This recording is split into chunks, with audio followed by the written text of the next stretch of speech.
İslam döwletiniň hataryna Siriýada ele salynan Türkmenistanlynyň videosu peýda boldy. Siriýanyň demokratik güýçleriniň Deir-ez-Zor'un Baguz etrapçasyna İslam döwleti ekstremist toporuna garşy amal aşyran operasiýalaryny toporun boyun süýnen agzalarynyň köpüsi Türkiýe respublikalardan niyip ANF habar agentligi martyň başyna habar berdi. Bu operasiýalar 4-5 martda geçirilipdi. Agentligiň berýän maglumatyna İslam döwleti ekstremist toporunyň boyun süýnen agzalarynyň videolary görkezilýär.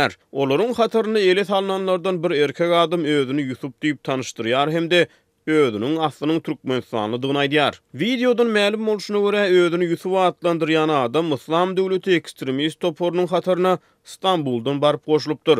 Ol İstanbulu Türkmenistandan barypdyr. Yusuf özüniň ilki 7 ýyllap İstanbulda ýaşanyny, 4,5 ýyllap jeňsi toporuň hataryna bolanyny aýdýar. ANF habar agentliginiň maglumatyna görä, ol toporuň hataryna goşulmagynyň aňyrsyna ýatan sebäpleri "Gysgaça Allah'ın kitabını okudum we goşuldum" diýip jogaplaýar. Aslynyň Türkmenistanlydygyny aýdýan Yusuf mundan ozal özüniň İstanbuluň awjylar etrawyna ýaşanyny, Siriýanyň Rakka şäherine bolanyny, İslam döwletiniň guramagynaky jeňçi tälim türgünleşiklere gatnaşanyny aýdýar. Sen İslam döwletiniň hataryna söwüşýärmidiň diýen soragy Yusuf jihatçylyk bilen meşgullanýardym diýip jogap berýär. Videodan ma'lum bolşuna görä özüni Yusuf adlandyrýan adam İslam döwletiniň hataryna goşulmak bilen ilki başda diniň kadrlaryny berjay etmäge umyt baglanyny, ýöne ýagdaýlaryň gararşyşlary ýaly bolmanyny aýdýar. Toporuň hataryna köp ýalňyş ýollara baş goşulanyny, özüniň puşmanlygyny belleýär.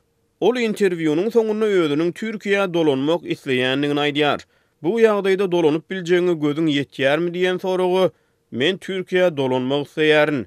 Sebäbi men ol ýerde rahat diýip jogap berýär. Jeňçileri ele salan Siriýanyň demokratik güýçleri Harwutaýdan YPG, ýagny esasan Kürtleriň agdyklyk edýän halkyň gorug birikmeleri tarapyndan goldanýar. Birleşen Ştatlary İslam döwleti ekstremist toporuna garşy görüşýän halkyň gorug birikmelerini mundan ozal Harwutaýdan himayet edipdi. Videonu çap eden ANF habar agentligi Kürt toporlaryna ýakyn habarlary bilen tanalýar. Ýa-da 5 martda Reuters habar agentligi Siriýanyň Günnogor anklawyna ýüzlerçe jihatçynyň şol sanyny Türkmenistanly söwüşçüleriň hökümet güýçlerine tabyn bolanyny habar beripdi. Habarda Siriýa güýçlerine tabyn bolan söwüşçüleriň sanynyň 500-e barabardygy, olaryň aglabasynyň daşary ýurtlulardygy hem bellenilýär. Söwüşçüler dürli ýurtlardan bolup olaryň arasyny Özbegistan we Türkmenistan ýaly döwletleriň raýatlary hem bar diýip Reuters neşri martyň başyna habar beripdi. 2013-nji ýylyň iýun aýynda Siriýada hökümet güýçleri tarapyndan tutuk edilen we Türkmenistanly diýip aýdylýan söwüşçüniň video ýazgysy rus medeniýetine peýda bolupdy. Garaşsyz çeşmeler arkaly tasdiklanmadyk maglumatlary görä şol videoda özüni